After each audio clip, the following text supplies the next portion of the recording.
The evaluation of the Base of Fire project by Michelle Brooks. As I'm not my target audience, I'm not male, nor have I been in the army, it was really key for me to understand the target audience and to get primary research.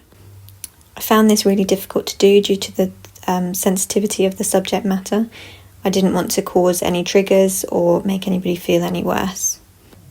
Proving the sensitivity of this matter, the interview on the left was taken with a veteran who did not want to be recorded. We had to take notes and we had to stop towards the end due to the upset that it was causing. I do feel this made me cautious to approaching any other veterans to not cause any further upset. Looking at my research for current mental health tools, I did find they were really similar, and so I did find it difficult to look at what else we could be doing. I really struggled with finding the best way going forward with what tool could be created to benefit armed forces veterans most. My first concept in the style of Nadia Bramer's Why Do Cats and Dogs I feel works for the look and for the ease and use, but I don't think that people would really use it. My second idea was to have a journal with more information in. The front cover I used the word stigma and I used Morse code, so it was quite a discreet journal. The idea came from Ollie Aplin's Mind Journal, which is currently out there targeting male audience. Although I really like the idea and the look and feel of the book, I do feel that I'm not sure that the target audience of the ex-armed forces is something that they would go for. Not fully liking my first two concepts, I spent a lot more time on this research stage trying to find out what would actually be beneficial for them. I definitely felt that an app or something online was more for my target audience, something that is definitely more discreet and easy to access. I then began to brainstorm other ideas of how I could display the information so it was easy to find and easy to navigate through. I came up with a wildcard, which was a computer-style game walkthrough, which I decided to go through with in the end, as I felt that this was completely different to what is currently out there, so maybe it's what's needed. The further research into the walkthrough style game definitely benefited my ideas going forward within the app. Learning from my previous research, it was clear keeping your identity was key when everything else was changing. From this, I decided it was important to include an avatar within the game.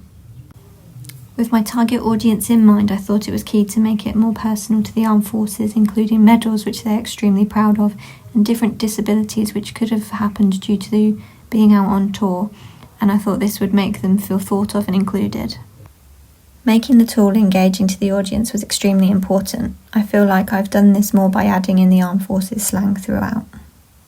This is where I'd realised I'd set myself a mammoth task. I'd never made a game nor animated anything, so I decided to start with sketching out one of the rooms, which I ended up really liking and continued this style throughout.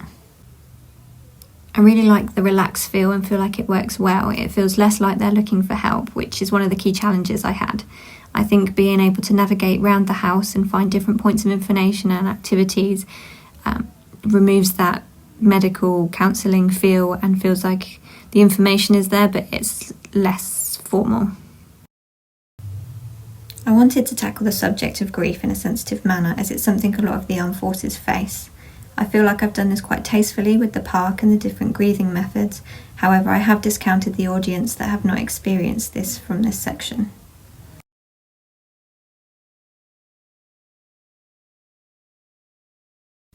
Where I feel I haven't been as successful in this project is the feel of the app as a whole.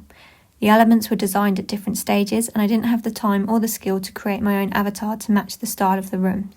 Some of the rooms and the designs of the avatars feel a little disjointed. You can also see from the video I forgot to keep responsivity in mind, so the rooms once they were designed didn't fit within the app properly.